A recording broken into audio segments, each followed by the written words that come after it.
Sanibona bafethu uvanelo. So i-game elandelayo Orlando Pirates iyodlala against iMaromo Gallants. Kuzobe kuyifinal ke le bafethu ye-Carling Knockouts. Menikhumbula kahle ke last season ifinal ye-Carling Knockouts kwakuyiMamelodi Sundowns versus iMagesi FC. Lapho khona sabona khona iMagesi FC ishaya iMamelodi Sundowns ngo-2-1.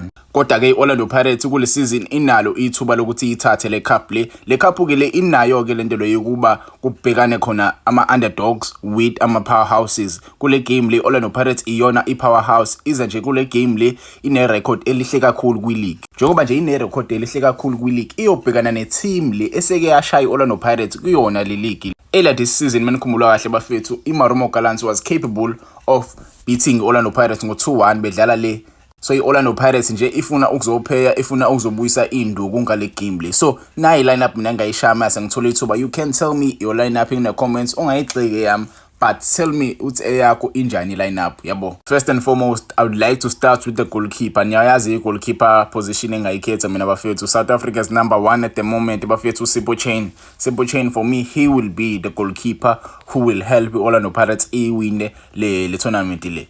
Even though Orlando Pirates izoya kuma-penalties, mengenza kuye kuma-penalties, I vouch for Sipho Chain to make izinto zenzeke. Yabo, but I don't think Orlando Pirates will go to a penalty against a team like iMaromo Gallants. I'm not taking anything away from iMaromo Gallants. They are a very, very good team. They are a very, very good side, a competitive side, a side that managed to beat Mamelodi Sundowns on the penalties, a side that managed to beat Steelies, a side that managed to beat a team like Golden Arrows, a high-performing team like Golden Arrows. So for them to reach a final like this one, it is very, very impressive for them. So bazoyinikeza Orlando Pirates igame yangempela. So I vouch for Sipho Chain to make izinto zenzeke lapha emuva. You can tell me your goalkeeper, but I think Sipho Chain is the one. The two center backs engawakhetha bafethu niyawazi ke bafethu. Niyawazi angifuni nje ukuya lena le uMbokazi. Mbekezile Mbokazi will play with uSiyema, lebone Siyema. Mbekezile Mbokazi, this will be his last match for Orlando Pirates. So for him to start le game le kuzobe kubaleke kakhulu umjithu uthi ayiqale le game le akwazi ukuthi asize i-team yakhe ukugcina ngci before ahambe ayele America eyodlala khona kwiChicago Fire. So ngizomqalisa umjida aqale benolibone Siyema. If you remember last game ulibone Siyema was not playing for Orlando Pirates. He was not even on the bench because umjida bebemgcinela ukuthi ayozodlala le game le ye final. Yabo, the reason why engadlalanga is because he was going to pick up a yellow card and abe suspended. Yabo, the other players abe suspended. Abadlala abanye ngoTito Maswanganyi. Tito Maswanganyi is not available for this match because he was suspended. He picked up a yellow card against Durban City. So ukhona ulebone Siyema. I trust these two guys to do into encomokayo. Vele bajwayele vele ukudlala ndawonye kanje abajidi. Ngimbonile ke nawo sesana usebuyile ejimini with uNda. So uNda ungenzeka abe sebenchini. Ukubuya kwaSesane noNda kuzowenza izinto zibe mnandi ngempela nje akuzohamba vele nje noMbokazi. Orlando Pirates iyabuya. Mase ukuthi kuma-wingbacks kumele sifake big players for big games. Big players for big games. A player like uThabiso Lebitso, that is a big player bafethu. He is a big player and he is a big player when it comes to big games. You saw him in those Soweto derbies. You saw him against Mamelodi Sundowns. The player is very good. Mase sidlalisa bani lapha ka left, ngidlalise bani uDion Hoto. Dion Hoto. What you can say about Dion Hoto?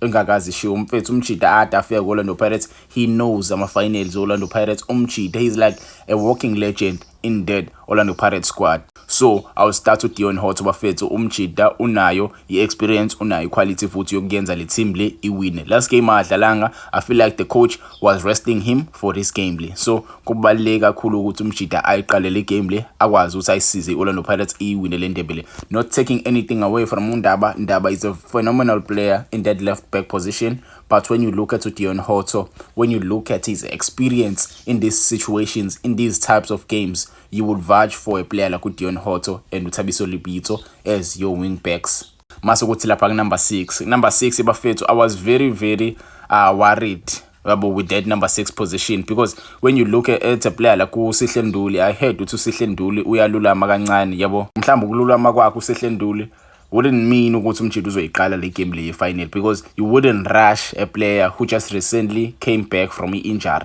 But again, when you see a player like uMakhehleni Makhawula akade alulama ukuthi nje he was waiting for his chance to play for Orlando Pirates. When you saw his game against Durban City, the way he moved in that midfield, it was like he was never injured at the first place. So when you look at a player like Makehleni Makhaola, for me, I would start him in that number 6 position, because when he was introduced in that game, Orlando Pirates had an aggression. I-team ikwazile ukuthi push ye phambili, i-team ikwazile ukuthi ibe in control of that midfield, because players like Jurgens be Durban City were very, very dominant in that midfield against the Orlando Pirates. So introducing Makehleni Makhaola is very, very good for Abdeslam Wadu. So kule game play, I think we must introduce a player like Makehleni Makhaola to look and guard ama-defenders and guard midfield yakhe, yabo. So I would vouch for Makehleni Makhaola and the players abazodlala phambi kwakho Makehleni Makhaola, even though I know le scheme lesingenzeka singadlali, but ke for me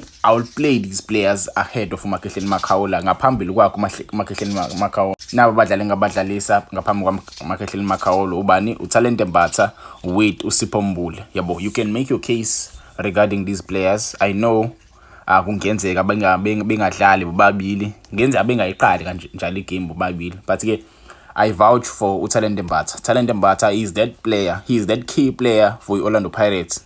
Some people may argue that he's a key player, but for me, when I look at a player like Talente Mbatha, he's very, very, very important in that midfield.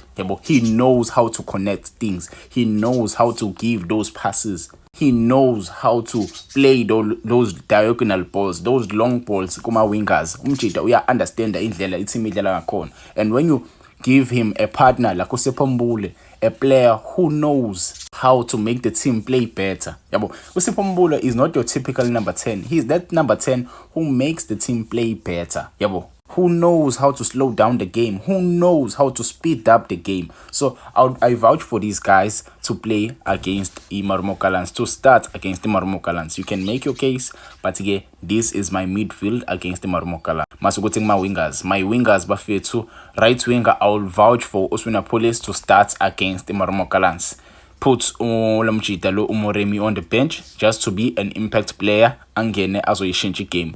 Ka left wing ngaqalisa abaningi, ngaqalisa uRelebohile Mofokeng. I'll start uRelebohile as a left winger. These are my wingers. Angifuna ukukhuluma kakhulu, these guys bayawazi umsebenzi. You have also a Police who scored against iMarumo Gallants at the beginning of the season, and you have a player like Mofokeng, who is a very, very, very talented young boy, yabo.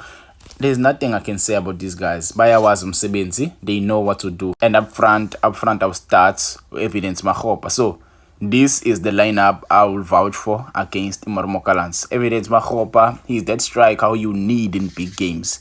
He is the striker you can vouch for ukuthi angenza umsebenzi. And ngile insuku ke unomkhuba nje engiwuthandayo lo ukuthi akora amagoli, yabo. Phela abantu abaningi bamxaka ngalokho ukuthi uyi-striker esingakori, but ke these days he know how to score goals. He is scoring goals like it's an exercise.